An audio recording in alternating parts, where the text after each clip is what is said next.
तुरंत बिना कुछ जानकारी के, बिना पैतृक उस संपत्ति के बारे में जाने आपने उस घर को गिरा दिया। यानी बिना कोर्ट के डिसीजन के आप किसी के मकान को, आशियाना को नहीं गिरा सकते। पूरी कार्रवाई को ही जो है कहते हैं बहुत गलत तरीका, बिल्कुल न्याय संगत है ही नहीं। वो बीज क्या उस पर फॉलो नहीं होगा?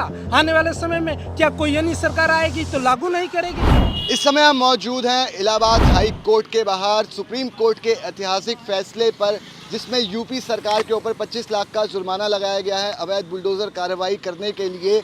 इस पूरे मामले पर बात करने के लिए हमारे साथ इलाहाबाद हाई कोर्ट के जाने माने सीनियर एडवोकेट्स मौजूद हैं। इस समय हमारे साथ बात करने के लिए barrister Singh ji, senior advocate Allahabad high court से हैं। बैरिस्टर जी, ये बताइए हमें किस तरह से इस पूरे फैसले को देखते हैं? 2019 में मनोज सिबड़ेवाल जो वरिष्ठ पत्रकार हैं, उनके मकान को बिना रूल रेगुलेशन फॉलो किए, विदाउट प्रोसीजिंग फॉलो किए डिमोलिश कर दिया गया। माननीय उच्च न्यायालय में वो केस आया, माननीय उच्च न्यायालय ने भी उसको रिजेक्ट कर दिया। माननीय सुप्रीम कोर्ट में जब गया, अभी 7 नवंबर को माननीय सुप्रीम कोर्ट ने एक लैंडमार्क जजमेंट दिया और उसमें स्टेट गवर्नमेंट पर 25 लाख रुपए का जुर्माना लगाते हुए ये निर्देश दिया कि आप किसी भी व्यक्ति के मकान को, एक प्रोसीजर फॉलो होता है, उसको लीगल नोटिस आप देंगे, लीगल नोटिस के बाद अपील की प्रोविज़न होता है, इसके बाद रीट में आता है, यानी उसको फाइनल, जब तक सुप्रीम कोर्ट से कोई फाइनल आदेश ना हो जाए डिमोलिश का, यानी बिना कोर्ट के डिसीजन के आप किसी के मकान को, आशियाना को नहीं गिरा सकते। अब सरकार का जहाँ पर इनके कोई विरोध में स्टेटमेंट आता है, उसका मकान गिरा देते हैं, चाहे क्रिमिनल रहा हो या ना रहा हो। क्रिमिनल केसेज में तो अक्सर ऐसा हो ही रहा है, जैसा कि हम देखते हैं। तो सुप्रीम कोर्ट का जो जजमेंट आया है मनोज सिबड़ेवाल के केस में, ये लैंडमार्क जजमेंट है और सुप्रीम कोर्ट ने साथ ही साथ आदेश को की कॉपी को पूरी ऑल इंडिया के जितने भी स्टेट के चीफ सेक्रेटरी हैं, उन सबको निर्देश देते हुए ये नोटिफिकेशन किया है कि आप किसी भी प्रोसीजर, इसको रूल रेगुलेशन को फॉलो किया जाए। और मैं इधर विगत 2-3 दिनों में देखा है अपने हाई कोर्ट में भी कि तमाम जजेज हैं हमारे यहाँ, उन्होंने भी कोई इस तरह के केसेज आ रहे हैं, उस पर अपनी तगड़ी प्रतिक्रिया देते हुए कि 25 लाख का भी कास्ट लगा है, आप लोग भी अपनी प्रोसीजर फॉलो करिए, अन्यथा हम भी आपके खिलाफ एक्शन में आएंगे। कुछ और वकील भी हमारे साथ मौजूद हैं। सर, आपके पास आए दिन लोग इस तरह के मामले लेके आते होंगे, इस तरह से आशियाने लोगों के उजाड़े जाते होंगे, आप क्या मानते हैं किस तरह की कार्रवाई होती है, किस तरह से देखते हैं? ये बहुत ही गलत और नितांत निराधार, बिना किसी क्या कहते हैं रूल और रेगुलेशन को फॉलो को किए ये कार्रवाई हो है। और दूसरी चीज़, सबसे बड़ी बात ये है कि पहली बात, जो बुलडोजर से घर गिराते हैं, गिराने की ज़रूरत क्या है? मैं कहता हूँ जो है कहते हैं आप उसको जो है कहते हैं अगर अवैध है तो उसको आप जो है कहते हैं हस्तगत करो, जो है कहते हैं उसको अपने सरकारी संपत्ति बनाओ, उसमें जो है तमाम सरकारी विभाग चल रहे हैं, जो है कहते हैं उस पर जो है कहते हैं उसको खोल, रेंट पे चल रहे हैं, उनको उसमें खोल दो और कम से कम अपना किराया बचेगा, जो है कहते हैं। और इस तरह का न करके एक भाई उसमें जो कंक्रीट लगा है, सरिया लगा है, सीमेंट लगा है, कहाँ का लगा है? क्या पाकिस्तान का लगा है? इंडिया का न लगा है? तो कहाँ जाएगा? जो मतलब अपना ही तो नुकसान कर रहे हैं ये गिरा करके। तो मैं तो इस पूरी कार्रवाई को ही जो है कहते हैं बहुत गलत तरीका, बिल्कुल न्याय संगत है ही नहीं। न न्याय संगत है, न मानवता के उसमें है, जो कहते हैं। किस तरह से देखते हैं डिसीजन? मैं ओम प्रकाश वर्मा इलाहाबाद हाई कोर्ट से बिलोंग करता हूँ। ये तुम आप जो बात अभी आप लोगों ने चर्चा की और बात रख रहे हैं, ये तो मान लीजिए एक पत्रकार का है, तो आप लोग दिल्ली से या हाई कोर्ट तक आ गए अपनी बात रखे। एक फर्रुखाबाद का हम स्वयं ही बुलडोजर चला दिया गया था, तो उसमें हमने फाइल किया यहीं पर और यहाँ के माननीय न्यायालय ने संज्ञान लिया और डीएम को आदेशित किया और वो उसकी ज़मीन को वो लोग कब्जा कराए और फिर जाके अभी कुछ और शेष ज़मीन रह गया, शासन दिए कि हम बाद में करा देंगे, फिर दोबारा हो सके तो ज़रूरत पड़ेगी तो कोर्ट ऑफ कंटेम्प्ट करेंगे या रीट पिटीशन की ज़रूरत पड़ेगी तो रीट पिटीशन दाखिल करेंगे। तो ये आप पत्रकार का है, पत्रकारिता आप कर रहे हैं, पत्रकार की बात कर रहे हैं, लेकिन आम उस जनता की क्या बात है जिसका बुलडोजर चल जा रहा है बिना कानूनी प्रक्रिया को फॉलो करते हुए, उस पर कोई संज्ञान नहीं ले रहा है। और ये कहीं ना कहीं शासन सत्ता के दुर्गामी भविष्य बहुत गर्त में जा रहा है, जो वो समझ नहीं पा रहा है कि वो क्या कर रहा है और किसका नुकसान कर रहा है और क्यों कर रहा है। वो जो प्रक्रिया, जो बीज बोई जा रही है, वो बीज क्या उस पर फॉलो नहीं होगा? आने वाले समय में क्या कोई अन्य सरकार आएगी तो लागू नहीं करेगी? ये कौन सी धारणा है कि जो कानून को हाथ में लेके और कानूनी प्रक्रिया को अवहेलना करते हुए और अपने ताकत को दिखाते हुए, ये कौन सी प्रक्रिया है? वो स्वयं समझ में नहीं आता है, जब खुद पर बीतता है तब समझ में आता है। मैं सभी के लिए कर रहा हूँ, ये भारत सभी का है और जो भारत में रहते हैं सब भारतवासी है। और ये दुराशय भाव पूर्ण जो कार्य हो रहा है ये बहुत गलत हो रहा है, निंदनीय है। कोर्ट के परिपेक्ष से हो या आम जनता के परिपेक्ष से, यही मेरी बात करना है आपसे। मैम कुछ फीमेल लॉयर भी हमारे साथ मौजूद है। मैम ये डिसीजन जो बुलडोज़र कार्रवाई को लेकर सुप्रीम कोर्ट का आया है, किस तरह से देखते हैं, किस तरह से ये कितना बदलाव लाएगा समाज में?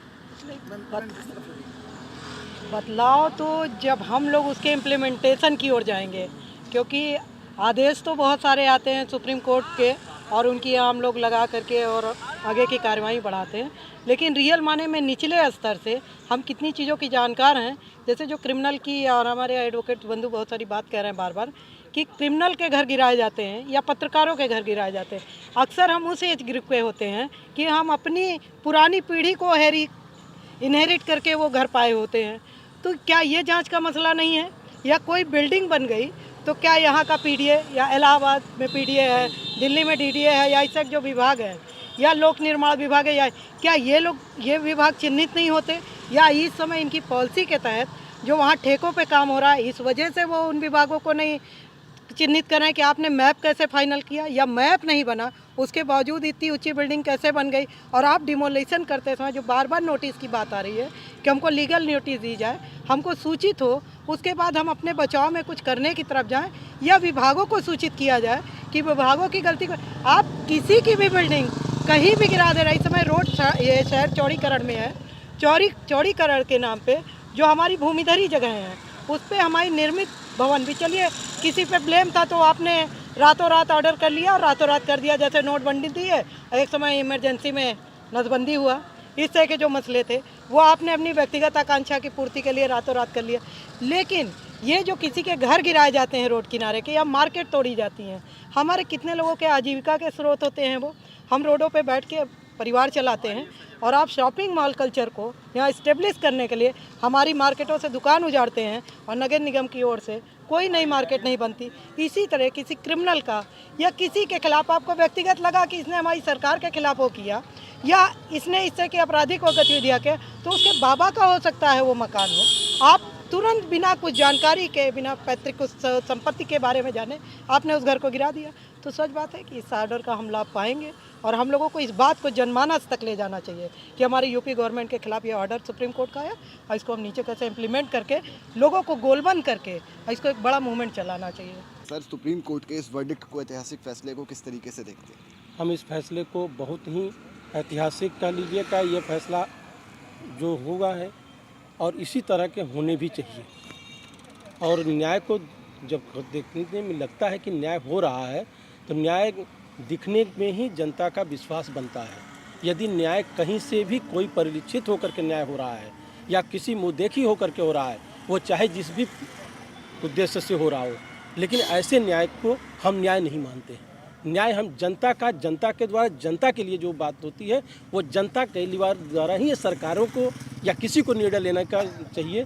क्योंकि इक्विटी के कोई भी निर्णय यदि आते हैं तो वह जनहित में निर्णय होता है और जनहित ही सर्वोपरि है, हम सर्वोपरि नहीं हैं। न्याय की प्रक्रिया न्याय की धुरी पे होना चाहिए, न कि किसी के देखे हुए चेहरों को देख करके या किसी के दबाव में आकर कोई जजमेंट हो।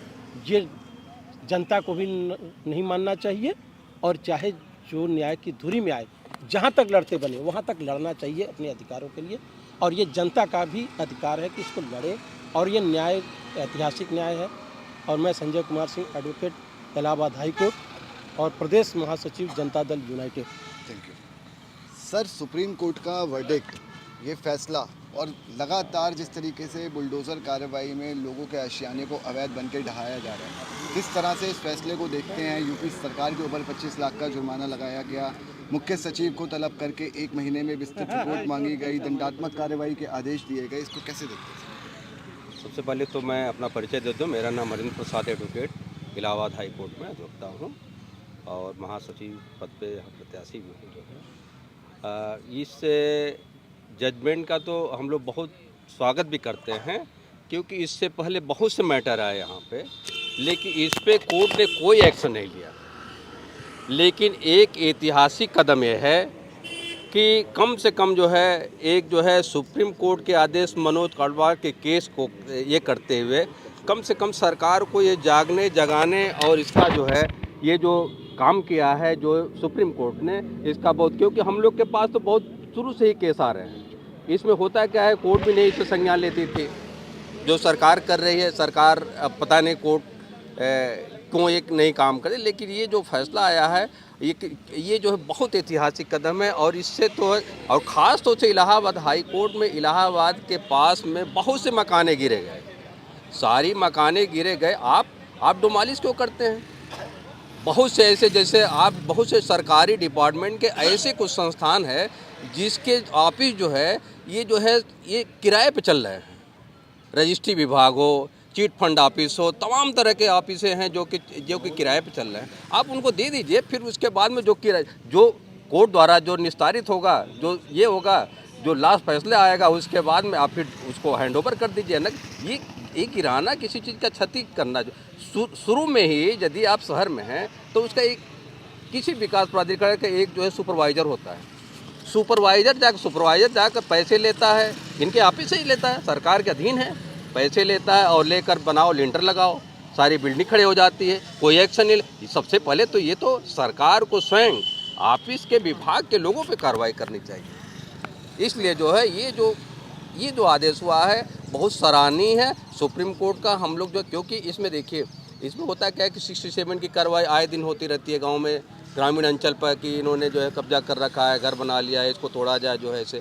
तो 67 में भी कोर्ट जो है, कोर्ट समय मिलता है कोर्ट को, तो कोर्ट हम लोग को आदेश भी करती है कि नहीं, इनका घर न गिराया जाए। लेकिन यहाँ शहरों में कुछ इंटेंशन गलत तरह से राजनीतिक स्तर पे या किसी पे कोई क्रिमिनल केस हो गई, तुरंत क्या करते हैं कि भाई आप तमाम तरह के आप असेसमेंट करिए ना, शहरों में कितने लोग का घर जो है अवैध निर्माण है, बगल में बाहर घर बनवाए हैं रोड पे, उन पे कोई एक्शन नहीं हो रहा। यदि किसी के बारे में यदि कोई बात आ गई तो पहले सबसे ज़्यादा खंगाला जाता है कि भाई इनका घर जो देखो नक्शा पास हुआ है। तो ये जो है ये गलत हुआ है और इसके लिए मनोज कांडवाल को बहुत बहुत धन्यवाद। कोर्ट कम से कम एक ऐतिहासिक कदम, और सुप्रीम कोर्ट के माननीय लोगों का बहुत बहुत धन्यवाद जो इसी के साथ जो जी। कुछ और एडवोकेट भी, यंग एडवोकेट हमारे साथ मौजूद हैं, किस तरीके से देखते हैं इस वर्डिक्ट को?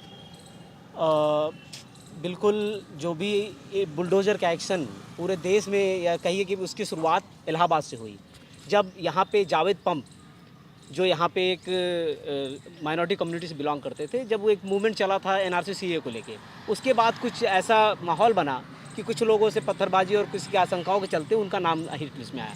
तो उनके घर को पहले डेमोलिश करने, यहीं पे पीडीए ने बिना किसी कार्रवाई के, बिना किसी नोटिस के, रातों रात, सैटरडे का दिन था, कोर्ट भी बंद था, और उस दिन रातों रात डिमोलिश कर दिया। उसके लिए हम लोगों ने बहुत प्रयास किया, लेटेस्ट पिटीशन वगैरह डाली, लेकिन चूंकि प्रॉपर तब तक डिमोलिश कर दिया गया था, इसलिए उसमें उनको कोई कार्रवाई नहीं पाई। हालांकि वो घर जो था उनकी वाइफ के नाम पे था। ये बड़ी बात आई है, आज तक उनको इलाहाबाद प्रशासन ने कोई भी कंपनसेट या कोई भी रिहेबिलिटेट नहीं किया, ना कोई नेक्स्ट उनको जो है कोई आवास मुहैया कराया।